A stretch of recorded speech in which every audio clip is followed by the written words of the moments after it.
Family day వేడుకలతో సీఈఆర్ club సభ్యులు కార్మిక కుటుంబాల మధ్య సత్సంబంధాలు ఏర్పడతాయని శ్రీరాంపూర్ జీఎం సంజీవారెడ్డి పేర్కొన్నారు. కార్మిక కుటుంబాల మధ్య సత్సంబంధాలు ఏర్పడతాయని శ్రీరాంపూర్ జీఎం సంజీవారెడ్డి పేర్కొన్నారు. ఆదివారం రాత్రి Srirampur area CER club family day వేడుకలు నిర్వహించారు. ముందుగా క్లబ్ ఉద్యోగుల మహిళలకి ఏర్పాటు చేసిన ఆటల పోటీల్ని సేవా అధ్యక్షురాలు బి రాధాకుమారి, కార్యదర్శి కొట్టె జ్యోతిలు ప్రారంభించారు. మహిళలు ఉత్తంగా ఆటపాటలు పోటీల్లో పాల్గొన్నారు.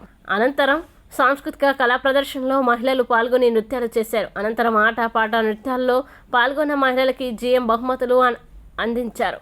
ఈ సందర్భంగా జీఎం సంజీవారెడ్డి ఏఐటీయూసీ బ్రాంచ్ మాట్లాడుతూ ఫ్యామిలీ డేతో సోషల్ గ్యాదరింగ్ ఏర్పడిందన్నారు. సీఆర్ క్లబ్ల సంఖ్య పెంచాలని కోరారు. సభ్యత్వం కూడా 50 రూపాయలు చేసుకుంటే మరిన్ని కార్యక్రమాలు చేపట్టుకునే అవకాశం ఉంటుందన్నారు. యువ కార్మికులు సీఆర్ క్లబ్లో సభ్యులుగా చేరాలని కోరారు. అన్ని విధాల సౌకర్యాలు కల్పిస్తామన్నారు. ప్రగతి స్టేడియంలో 5 లక్షలతో ఓపెన్ జిమ్ ఏర్పాటు చేయడం జరుగుతుందన్నారు. ఈ కార్యక్రమంలో డివైజీఎం అరవిందరావు, సీఆర్ క్లబ్ గౌరవ కార్యదర్శి Srujan Pal, sports supervisor Chatla Ashok, WPACA coordinator Sakinala Narsaiah, general captain Mallethula Srinivas, indoor captain Thota Suresh, PM Kantharao, senior security officer Jakkareddy పాల్గొన్నారు.